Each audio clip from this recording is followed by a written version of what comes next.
First വീഡിയോയിൽ നമ്മൾ LA2A കംപ്രസറിനെ പറ്റിയിട്ട് നോക്കിയിട്ടുണ്ടായിരുന്നു. എന്താ അതിൻ്റെ ക്യാരക്ടറിസ്റ്റിക്സ് എങ്ങനെ യൂസ് ചെയ്യണമെന്നൊക്കെ. ഇന്ന് അതേപോലെ ഒരു കംപ്രസർ തന്നെയാണ് നോക്കണത്.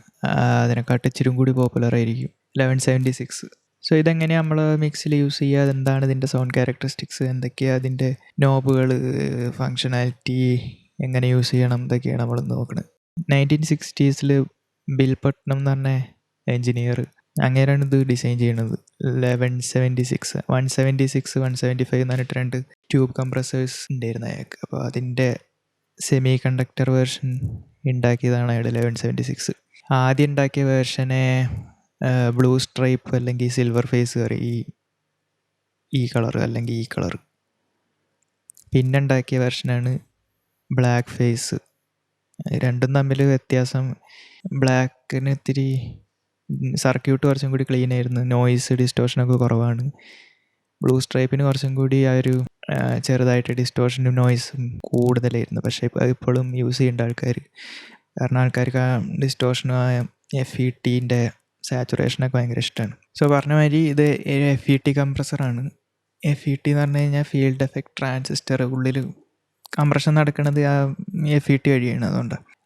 പിന്നെ സൗണ്ട് അത്യാവശ്യം ഭയങ്കരമായിട്ട് കളർ ചെയ്യും സാധനം. ഭയങ്കര ക്ലീൻ കംപ്രഷൻ ആയിരിക്കില്ല, പിന്നെ ഭയങ്കര ഫാസ്റ്റ് കംപ്രഷൻ ആയിരിക്കും. ഇനി ഇൻ്റർഫേസ് എക്സ്പ്ലെയിൻ ചെയ്യാൻ, വേവ്സിൻ്റെ CLA76ഉം സ്ലേറ്റ് ഡിജിറ്റലിൻ്റെ 3 വെറൈറ്റി ഉണ്ട്. ഒന്ന് വിൻറ്റേജ് ബ്ലൂ സ്ട്രൈപ്പ്, പിന്നെ ഒന്ന് ബ്ലാക്ക്. ഒന്നിനെ മോഡേൺ എന്ന് പറഞ്ഞിട്ടൊരു സാധനമുണ്ട്. വേറെ ഏതെങ്കിലും റിവിഷൻ ആയിരിക്കും. എല്ലാത്തിൻ്റെ കൺട്രോളുകൾ സെയിമാണ്. ഓക്കെ, അപ്പോൾ ഈ CLA76 വെച്ചിട്ട് എക്സ്പ്ലെയിൻ ചെയ്യുക ഈ സാധനം എങ്ങനെയാണ്. കാരണം ഹാർഡ്വെയർ യൂണിറ്റും ഈ സെയിം അലൈൻമെൻറ്റ് തന്നെയാണ്, നോബുകളും മീറ്ററൊക്കെ. സോ ഈ ലെഫ്റ്റ് അറ്റത്തുനിന്ന് തുടങ്ങുകയാണെങ്കിൽ നമുക്കൊരു ഇൻപുട്ട് നോബ് ഉണ്ട്, ഇൻപുട്ട് ഗെയിൻ ആണ്. പിന്നെ ഒരു ഔട്ട്പുട്ട് ഗെയിൻ ഉണ്ട്. പിന്നെ അറ്റാക്ക് റിലീസ്, അതിനെ പറ്റിയിട്ട് കുറച്ച് പറയാനുണ്ട്. പിന്നെ റേഷ്യോ സെലക്ട് ചെയ്യാനുള്ള സ്വിച്ചുകളാണ്. 4 ഉണ്ട്, 8 ഉണ്ട്, 12 ഉണ്ട്, 20:1, 4:1 to 20:1 ഉണ്ട്. പിന്നെ ഓൾ എന്ന് പറഞ്ഞിട്ടൊരു ബട്ടണുണ്ട്, അതും പിന്നെ പറയാം. പിന്നെ ഒരു മീറ്റർ ഉണ്ട്. മീറ്ററിനകത്ത് എന്തൊക്കെയാണ് കാണിക്കേണ്ടത് എന്നുള്ളത് ഇവിടെ സെലക്ട് ചെയ്യുക. ഗെയിൻ റിഡക്ഷൻ വേണോ, ഇൻപുട്ട് വേണോ, ഔട്ട്പുട്ട് വേണോ. പിന്നെ കംപ്രസർ ഓഫ് ആക്കാനുള്ള ഓപ്ഷനുണ്ട്. കംപ്രസർ ഓഫ് ആക്കി കഴിഞ്ഞാൽ ഈ ഗെയിനും ഇൻപുട്ടൊക്കെ വർക്ക് ചെയ്യും. പിന്നെ ഇവിടെ 2 റിവിഷൻ സെലക്ട് ചെയ്യാനുള്ള ഓപ്ഷനും ഉണ്ട്, ബ്ലൂ ഇ, ബ്ലാക്ക് ഇ എന്ന് പറഞ്ഞിട്ട്. ഈ പറഞ്ഞ സിൽവർ ഫേസും അല്ലെ ബ്ലാക്ക് ഫേസും തമ്മിൽ സ്വിച്ച് ചെയ്യാനുള്ള. പിന്നെ ഈ അനലോഗ് നോയ്സ് ആഡ്, അത് വെറുതെ. സാധാരണ കംപ്രസർ കൺട്രോളുകൾ വെച്ച് നോക്കിക്കഴിഞ്ഞാൽ ഇതിനകത്തുനിന്ന് മിസ്സിങ് ആയിട്ടുള്ളത് ത്രെഷോൾഡാണ്. അപ്പോൾ ഇതിനകത്ത് ഫിക്സ്ഡ് ത്രെഷോൾഡാണുള്ളത്, നമുക്ക് മാറ്റാൻ പറ്റില്ല. അപ്പോൾ ഫിക്സ്ഡ് ത്രെഷോൾഡിൽ നമ്മൾ സിഗ്നൽ ക്രോസ് ചെയ്യിക്കാൻ വേണ്ടിയിട്ട് ഇൻപുട്ട് ഗെയിൻ കൂട്ടുക ചെയ്യണത്. അപ്പോൾ സിഗ്നൽ ഇവിടെയാണെന്നുണ്ടെങ്കിൽ കംപ്രഷനൊന്നും നടക്കില്ല. അപ്പോൾ കംപ്രഷൻ നടക്കണമെങ്കിൽ നമ്മൾ ഗെയിൻ കൂട്ടിയിട്ട് ത്രെഷോൾഡിനെ ക്രോസ് ചെയ്യിപ്പിക്കും. അപ്പോൾ ഒരു തരത്തിൽ പറഞ്ഞു കഴിഞ്ഞാൽ നമുക്ക് കംപ്രഷൻ എത്ര വേണമെന്നുള്ളത് ഇൻപുട്ട് ഗെയിന് കൂട്ടിയിട്ടാണ് നമ്മൾ തീരുമാനിക്കുക. കൂടുതൽ കംപ്രഷൻ വേണമെങ്കിൽ നമ്മൾ ഇൻപുട്ട് ഗെയിനാണ് റൈഡ് ചെയ്യുന്നത്, ത്രെഷോൾഡ് ചെയ്യണ പോലെ. പിന്നെ ഔട്ട്പുട്ട് ഗെയിന് മേക്കപ്പ് ഗെയിനായിട്ട് യൂസ് ചെയ്യാം. പിന്നെ അറ്റാക്ക് റിലീസാണ് വെറൈറ്റി പറയാനുള്ളത്.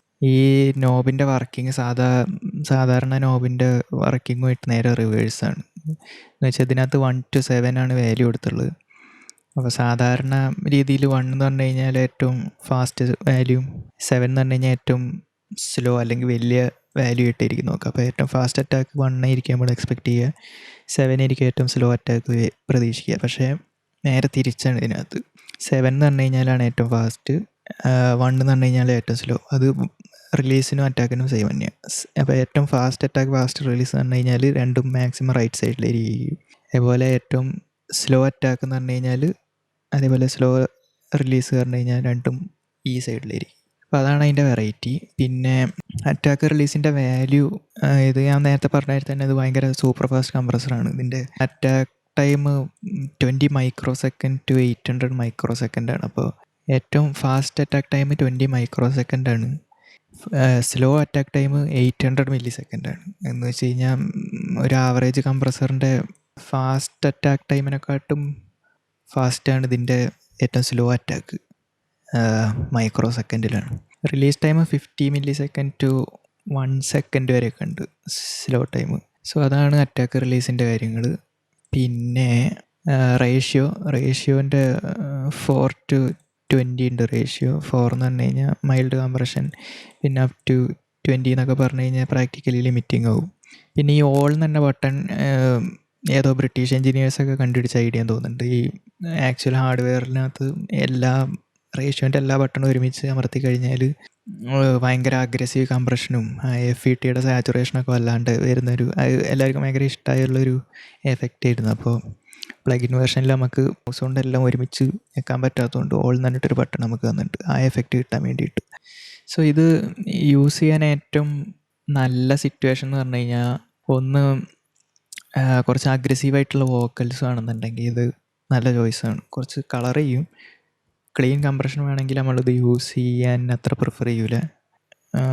കുറച്ച് അഗ്രസീവായിട്ടുള്ള കംപ്രഷൻ കിട്ടേണ്ട സിറ്റുവേഷനിലും അതേമാതിരി ഭയങ്കര സൂപ്പർ ഫാസ്റ്റായിട്ട് വർക്ക് ചെയ്യാനുള്ള സിറ്റുവേഷനിലും നമുക്ക് ഈ കംപ്രസർ യൂസ് ചെയ്യാം. എക്സാമ്പിൾ ഡ്രംസിൻ്റെ ട്രാൻസിയൻസ് ഒക്കെ കൺട്രോൾ ചെയ്യാൻ നല്ലതാണ്. പിന്നെ റോക്ക് പോലുള്ള കുറച്ച് അഗ്രസീവായിട്ട് ഇന്നർ ഫേസ് വോക്കൽസൊക്കെ വേണ്ട സിറ്റുവേഷനിൽ നമുക്ക് വോക്കൽസ് കംപ്രസ് ചെയ്യാനും ഇത് യൂസ് ചെയ്യാം. അല്ലെങ്കിൽ കുറച്ച് മൈൽഡായിട്ട് കംപ്രസ് ചെയ്യണമെന്നുണ്ടെങ്കിൽ നമുക്ക് വോക്കൽ പാരലായിട്ട് കംപ്രസ് ചെയ്യാനും പറ്റും ഇത് വെച്ചിട്ട്. അപ്പോൾ ഇച്ചിരി ആ ഒരു കളറും കാര്യങ്ങളും നമുക്ക് പാരലലി മിക്സ് ചെയ്യുക, ബ്ലെൻഡ് ചെയ്തെടുക്കാൻ പറ്റും. പിന്നെ ഇത് യൂസ് ചെയ്യാൻ പ്രിഫർ ചെയ്യാത്ത സിറ്റുവേഷൻ, മാസ്റ്ററിങ്ങിന് നമുക്ക് കംപ്രസ് ചെയ്യാൻ ഇത് യൂസ് ചെയ്യൂല, പ്രാക്ടിക്കലി യൂസ് ചെയ്യൂല. പിന്നെ റൂളൊന്നുമില്ലല്ലോ, കാരണം ഇത് കളർ ചെയ്യും ഭയങ്കരമായിട്ട്. മാസ്റ്ററൊക്കെ ആകുമ്പോഴത്തേക്കും ടോട്ടൽ ട്രാക്കിലേക്ക് സാച്ചുറേഷനും കാര്യങ്ങളൊക്കെ വരും. അപ്പോൾ അത് മിക്കവാറും സിറ്റുവേഷനിൽ അൺഡിസയറബിൾ ആയിരിക്കും. പിന്നെ അതേപോലെ തന്നെ മിക്സ് ബസ് കാര്യങ്ങളിലും അധികം ക്ലീനായിട്ട് വേണ്ട സിറ്റുവേഷനിൽ നമ്മൾ യൂസ് ചെയ്യൂല, അത്രയേ ഉള്ളൂ. ബാക്കിയുള്ള മിക്കവാറും ഇമാജിൻ ചെയ്യാൻ പറ്റുന്ന എല്ലാ സിറ്റുവേഷനിലും യൂസ് ചെയ്യാൻ പറ്റുന്ന കംപ്രസറാണ്. കാരണം നമുക്ക് അത്യാവശ്യം എല്ലാ കൺട്രോളും ഉണ്ട് നമ്മളെ കയ്യിൽ. പിന്നെ ഫാസ്റ്റ് അറ്റാക്ക് റിലീസൊക്കെ ഉണ്ട്. അതുകൊണ്ട് പ്രത്യേകിച്ച് ഒരു സിറ്റുവേഷന് പറ്റൂല മറ്റേ സിറ്റുവേഷന് പറ്റുള്ളൂ, അങ്ങനത്തെ LA2A പോലെ ട്രാൻസിയൻസ് കൺട്രോളിന് പറ്റൂല എന്നുള്ള ഓപ്ഷനൊന്നും ഇല്ല ഇതിനകത്ത്. എന്തും പോവും. പിന്നെ ഈ കളർ ആഡ് ചെയ്യുന്നുള്ള കുഴപ്പം മാത്രമേ ഉള്ളൂ. ഇതിനൊരു എക്സാമ്പിൾ കാണിക്കാൻ ചിൽക്കാപ്പി സമൂസ പറഞ്ഞൊരു ബാൻഡിൻ്റെ മിക്സാണ് റൺ എന്ന് പറഞ്ഞ സോങ്. ഇതിൻ്റെ വോക്കൽസിൽ ഈ കംപ്രസറാണ് ആ വോക്കലിൽ യൂസ് ചെയ്തിട്ടുള്ളത്.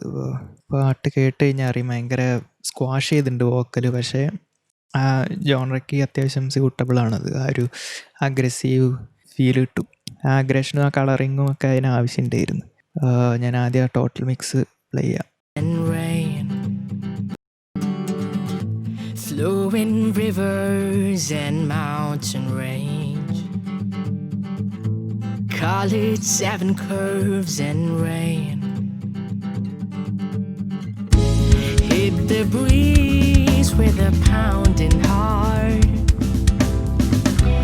Count me in, oh count me in.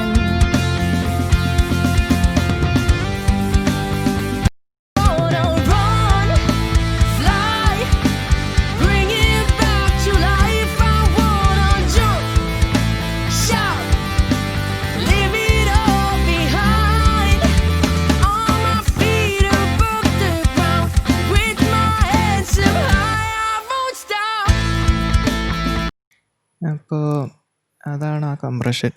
ഇത് യൂസ് ചെയ്യണത് എങ്ങനെയാണെന്ന് വെച്ചാൽ, ഈ കാര്യം ഓർത്ത് വെക്കണം. അറ്റാക്ക് റിലീസ് നേരെ റിവേഴ്സ് ആണെന്നുള്ളത്. ഇപ്പോൾ ഫാസ്റ്റ് അറ്റാക്കാണ് വേണ്ടെന്നുണ്ടെങ്കിൽ 7ലേക്കാണെന്നുള്ളത് ഓർത്ത് വെക്കണം. സ്ലോ ആണെന്നുണ്ടെങ്കിൽ നേരെ തിരിച്ച്. പിന്നെ ഈ സോങ്ങിൻ്റെ എക്സാമ്പിളിൽ ഇതിനകത്ത് വോക്കൽ നോക്കിക്കഴിഞ്ഞാൽ ഒരുപാട് ഭയങ്കര ഡൈനാമിക് വേരിയേഷൻ കാണാൻ പറ്റും. ഇപ്പോൾ ഈ ഭാഗത്തൊക്കെയാണ് ഭയങ്കര സോഫ്റ്റായിട്ട് പാടി, പിന്നെ ഈ ഭാഗത്താകുമ്പോൾ കുറച്ച് ഭയങ്കര അഗ്രസീവായി ഭയങ്കര ഷാർപ്പ് ട്രാൻസിയൻസും കാര്യങ്ങളും കാണാം.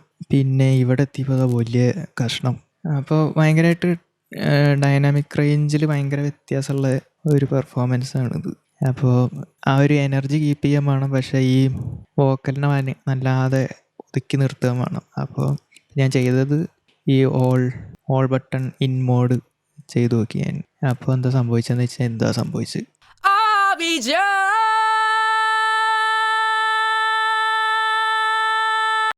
My feet above the ground with my hands held high. Oh, my feet above the ground with my hands held high. Compressor ഇല്ലെങ്കിൽ ഇങ്ങനെ ഉണ്ടാവും. Oh, my feet above the ground with my hands held high. Oh, my feet above the ground with my hands held high.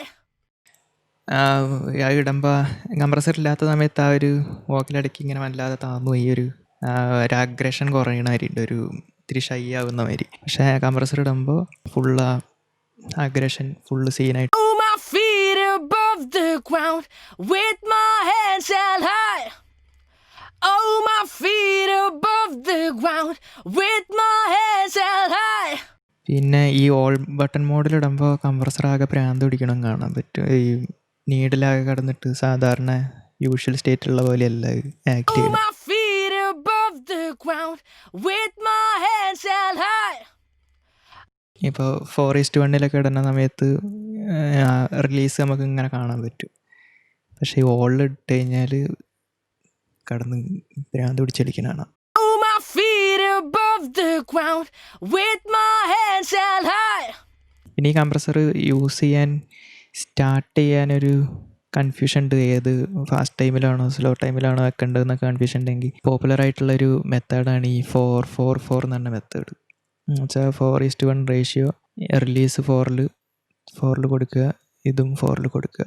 അതൊരു starting പോയിൻ്റായിട്ട് തുടങ്ങിക്കഴിഞ്ഞാൽ എളുപ്പമായിരിക്കും. പിന്നെ attack time കൂട്ടുക, I mean fast ആക്കുക, slow ആക്കുക.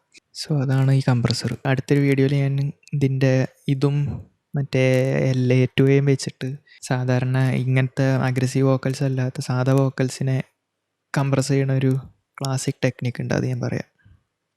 ശരി.